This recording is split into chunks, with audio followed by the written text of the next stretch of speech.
कि अर्जुन भगवान के हृदय के बात को जान गए और उनके हृदय के बात को जान करके किया ये, अश्वत्थामा के सिर से उनके बालों को नोचते हुए चुंदिल नींद नींद के उखर मुकुट ला निकाल लीजिए। हमारे छत्तीसगढ़ी भाषा में उखर चुंदिल नींद के और वो जो शिरोमणि मुकुट रही से तेल निकाल ली। अब अज्ञानी आदमी मन कहते उखर मुड़िल फोरी फोड़ के फिर मणि निकाली, जैसे कहते जो शास्त्र सम्मत नहीं है। किसी के भी मणि मस्तक में मणि नहीं हो सकता। ज्ञान ही मणि है या सम्मान ही मणि है। तो इस प्रकार से निकाल दिया गया। तो एक मणि उत्तम सिर रहा लिन्हता ही निकाल, मरण तुल्य करी नगर ते बाहर दिन है डाल। और निकाल दिया उनको मारपीट करके, जाओ कि तू ब्रह्महत्या का पातक है, पातकी है, इसलिए तेरे जैसे अधम का कोई मुख ना देखे। अब यहाँ पर सुत जी महाराज कहते हैं कि हे शौनक ऋषियों, भक्तवत्सल भगवान श्री कृष्ण जी जानते थे कि अश्वत्थामा बिल्कुल कुछ न कुछ उपद्रव करेगा, इसलिए उत्तरा के गर्भ को बचाने के लिए उन्होंने राम बाणावधि दे दी। सुत जी कहते हैं कि भक्तवत्सल भगवान श्री कृष्ण जो है जानते थे कि अश्वत्थामा पांडवों के वंश को निर्बीज करने के लिए श्राप रूपी ब्रह्मास्त्र का प्रयोग किया है। तब अर्जुन पांडवों को समझाया कि भाई यदि हम किसी को बिना मतलब के सताएंगे तो चाहे वो कोई भी हो, उसका श्राप जो है कभी भी लगने वाला नहीं है। तो इस प्रकार से भगवान श्री कृष्ण ने ये परीक्षित का जो है प्राणों की रक्षा की। गर्भपात हो जाए ऐसा सोच करके उन्होंने विष दे दिया था उत्तरा को, लेकिन कृष्ण जी ने बचा लिया। अब इसके बाद जो है कथा आता है कि भीष्म पितामह का महाप्रयाण। उत्तरायण में वो पड़े हुए थे।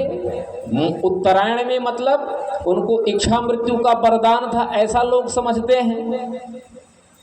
अपने पूर्व के इतिहास को भीष्म पितामह जी याद कर रहे हैं कि मैं इतना पापी था, इतना दुष्ट था कि मैंने प्रतिज्ञा कर ली कि मैं श्री कृष्ण को शस्त्र ग्रहण करा करके ही छोड़ूंगा। उसे सत्य एवं उचित सत्य करने के लिए मैंने कृष्ण जी को इतना विवश किया कि कृष्ण जी शस्त्र लेकर के मारने के लिए दौड़े। इतना अधम था मैं। भगवान के अष्टम अवतार साक्षात भगवान श्री हरि को मैंने शस्त्र गहाने के लिए विवश कर दिया। भगवान ने तो प्रतिज्ञा किया था यदि मैं एक पिता का होऊंगा तो मैं शस्त्र नहीं उठाऊंगा, लेकिन भीष्म जी ने कहा आज जो हरि न शस्त्र गहावो, अरे तौला जाऊं गंगा जननी को, अरे संतन सुत न कहाऊं, आज जो हरि को ना शस्त्र गहावो, चंदन खंड महारथ खंडों कपि तुझ सहित डुलावो। ये प्रतिज्ञा की भीष्म पितामह ने, तो उसको इच्छा मृत्यु का कोई वरदान नहीं था। लोगों ने समझ लिया कुछ और, लिखा कुछ और है और समझ लिया गया कुछ और। कोई अपने मृत्यु पर विजय प्राप्त नहीं कर सकता। कोई भी आज तक अपनी मृत्यु के ऊपर विजय प्राप्त नहीं कर सकता और किसी को भी इच्छा मृत्यु का वरदान नहीं है। वर क्या होता है? क्या वरदान मिला काकभुसुंडी जी महाराज को? इच्छा मृत्यु। बोले नहीं, इच्छा मृत्यु नहीं मिला। तो क्या मिला कि सदा राम प्रिय हो तुम, शुभ गुण अमन भवन निध अमान, काम रूप इच्छा मरण ज्ञान विराग निधान। इच्छा मृत्यु का मतलब ये था कि काम रूपी इच्छा को मारने वाला, कामनाओं को जिन्होंने दबा लिया, कामनाओं को जिन्होंने जीत लिया, ऐसे भीष्म पितामह थे। उनको ये वरदान मिला था कि पुत्र जाओ तुम कामना को जीत लोगे।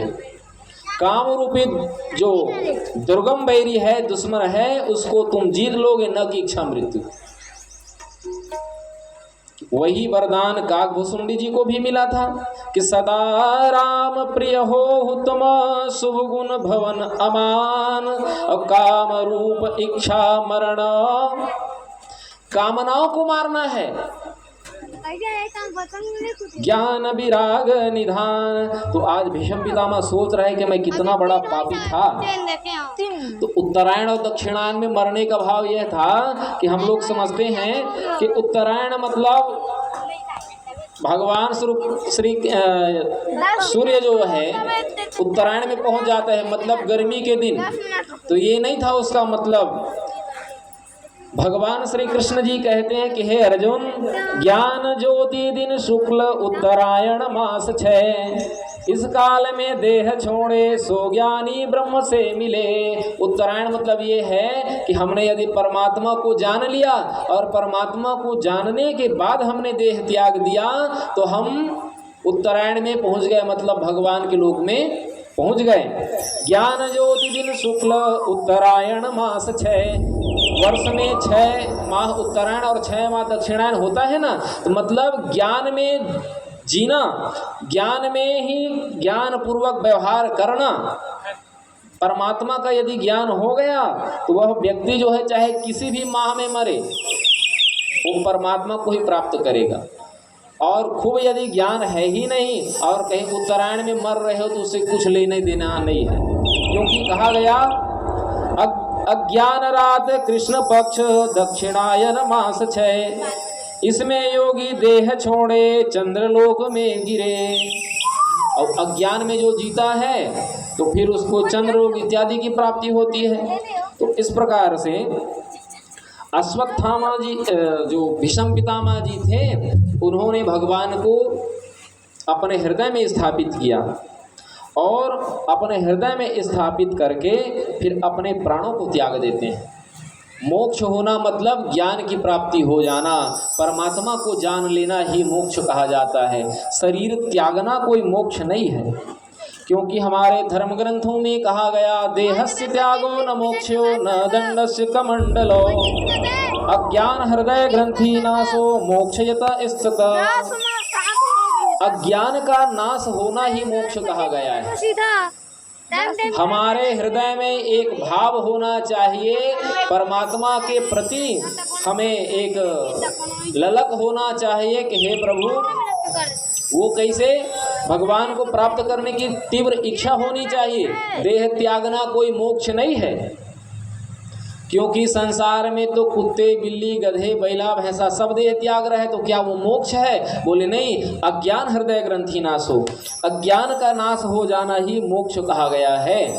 अब हम लोग मैं और मोर तोर तय माया, ये माया में लिपटे हुए हैं, इसलिए भगवान को नहीं जान पाते। और जिस दिन हमारे बुद्धि में स्थिर हो जाएगा ये संपूर्ण जगत ही ब्रह्म है, तो हम मोक्ष को प्राप्त कर लेंगे। हमारे मन में एक इच्छा तो होनी चाहिए कि क्या इच्छा? मोहे लागी लगन तेरे दर्शन की, तेरे दर्शन की, मोहे लागी लगन तेरे दर्शन की, तेरे दर्शन की।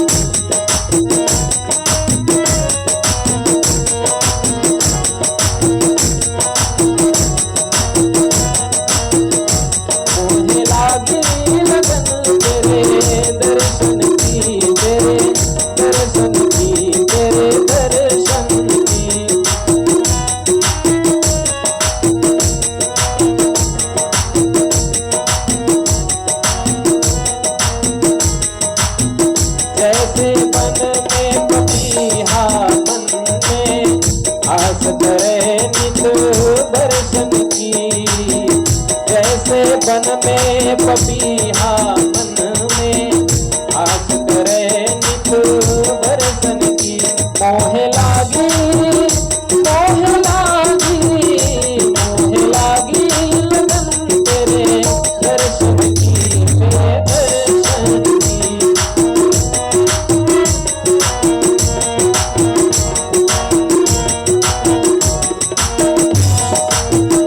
मोहे लागी लगन तेरे दर्शन की,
आनंद व्यास उर्माही चरण कमल जुग दर्शन की मोहे लागी मोहे लागी मोहे लागी लगन तेरे दर्शन की तेरे दर्शन की।